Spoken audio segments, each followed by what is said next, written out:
मैं आपको यहाँ पर रोकना चाहूंगी। अस्पताल अब जा रहे हैं जापान के पीएम फुमियो किशिदा। ये बड़ी खबर आ रही है, हालांकि वो अभी तक कैंपेनिंग कर रहे थे और अब कैंपेनिंग को छोड़कर वापस पीएम किशिदा अब जापान वापस जा रहे हैं। अब ये दुखद खबर, जापान के पूर्व पीएम शिंजो आबे की गोली मारकर हत्या कर दी गई है, जिसके बाद आपको बता दें आज सुबह भी एक इलेक्शन कैंपेन की स्पीच को ही पूर्व पीएम एड्रेस कर रहे थे जिस वक्त उनके ऊपर यह हमला हुआ। इस वक्त बड़ी खबर आ रही है कि जापान के पीएम फुमियो इस वक्त अब अपनी कैंपेनिंग को छोड़ते हुए किशिदा अपने कैंपेन को बीच में छोड़ते हुए अस्पताल सीधा जा रहे हैं, क्योंकि अस्पताल में घायल हालत में शिंजो आबे को अब से थोड़ी देर पहले एडमिट करवाया गया था। गोली उनके सीने में लगी थी, उनकी हालत बेहद ही गंभीर बताई जा रही थी और जिस वक्त उन्हें अस्पताल पहुंचाया गया खबर यह आ रही थी कि उन्हें हार्ट अटैक आ चुका था। सीपीआर देने की कोशिश की गई, यहां तक कि कई मिनटों तक, कई देर तक उनको वेंटिलेटर सपोर्ट पर भी रखा गया, लेकिन उनकी जान नहीं बचाई जा सकी। फिलहाल बड़ी खबर यह है कि जापान के पीएम किशिदा अब अपना कैंपेन छोड़कर वो टोक्यो लौट रहे हैं, टोक्यो वापस लौट रहे हैं। अस्पताल सीधा वो जाएंगे जहां पर फिलहाल शिंजो आबे एडमिट किए गए थे, जहां पर उनका फिलहाल अभी पार्थिव शरीर है, क्योंकि अब शिंजो आबे घायल अवस्था में जब अस्पताल पहुंचे थे तो बेहद कोशिश की गई कि किसी तरह से उन्हें बचाया जा सके। हालांकि ये खबरें आ रही थी कि किसी तरह के कोई वाइटल्स नहीं थे, इसलिए उनकी गंभीर हालत पर लगातार डॉक्टर्स की एक टीम काम कर रही थी, लेकिन उनकी जान नहीं बचाई जा सकी। घायल हालत में पहुंचे शिंजो आबे का अस्पताल में निधन हो गया और बड़ी खबर इस बीच ये आ रही है कि अब जापान के पीएम फिलहाल सीधा टोक्यो पहुंच रहे हैं, अपने कैंपेन को बीच में छोड़कर अब वो सीधा अस्पताल पहुंच रहे हैं। ये तस्वीरें उस मौका वारदात की, उस जगह की सामने आ चुकी हैं जब शिंजो आबे पब्लिक को एड्रेस कर रहे थे, क्योंकि इलेक्शन का आने वाले दिनों में वक्त है। ऐसे में इलेक्शन कैंपेन के तहत ये पब्लिक स्पीच उस वक्त दे रहे थे,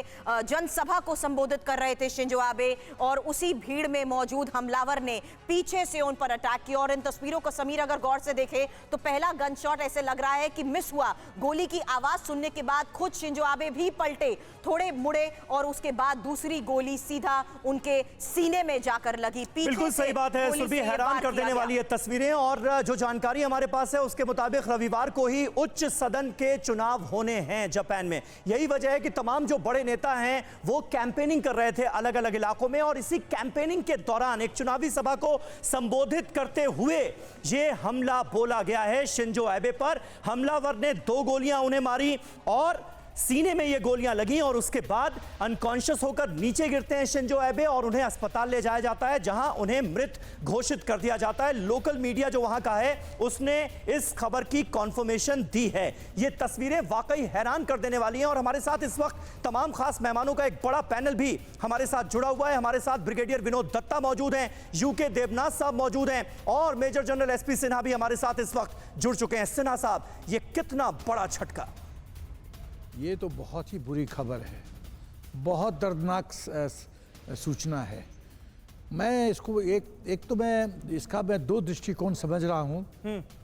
जो इलेक्शन होने वाले हैं और जिसमें ये प्रचार के लिए अपना स्पीच दे रहे थे, तो क्या ये पॉलिटिकल राइवलरी का एंगल है या इसमें चीन का हाथ है या कुछ ऐसे जिहादी संगठन का हाथ है जिसको भाई किसी न किसी को तो फ़ायदा हो रहा है। कोई भी जो मर्डर होता है उसके पीछे होता है इंटेंशन, नीयत।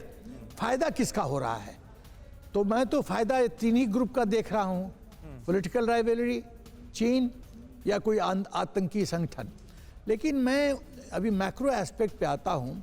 जिस तरह से पूरे विश्व में हिंसा की जो प्रतिक्रिया बढ़ती जा रही है और पूरा विश्व धीरे धीरे अशांति की आग में झुलसना शुरू कर दिया है जी, तो ये बहुत भयंकर दृश्य है।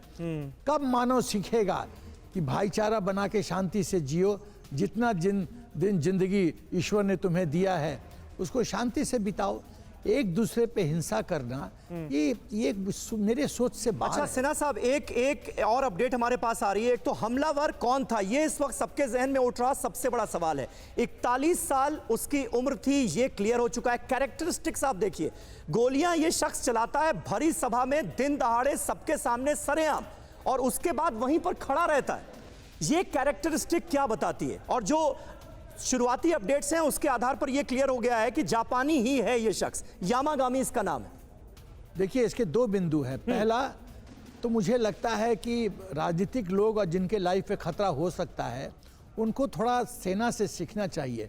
हम लोग को सेना में सिखाया जाता था कि जो ही फर्स्ट बुलेट का साउंड सुनो, dash fall down on the ground, dash crawl and protection लो। इमीडिएट एक्शन है, hit the ground, crawl, cover yourself. ये हम लोग की सिखलाई है।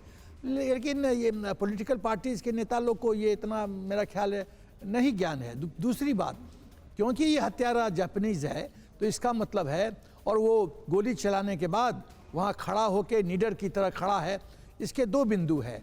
ये भैंस ये मौत से डरता नहीं है। दूसरा, ये न्यूज़ में आना चाहता कि हाँ मैंने मारा, और ये हर एक रिजल्ट के लिए तैयार है। तीसरा, कि क्या इसको खरीद लिया गया है? देखिए, ये तो पर्दे के आगे है जी, पर्दे के पीछे कौन लोग हैं जो इसको सपोर्ट कर रहे हैं? बिल्कुल। और इसी को लेकर एक बयान भी आया है। विनोद दत्ता सर, मेरा ये सवाल आपसे है, इस बात को बिल्कुल भी रूल आउट नहीं किया जा रहा कि इलेक्शन से पहले इस घटना को अंजाम दिया गया है, इस वारदात को अंजाम दिया गया है?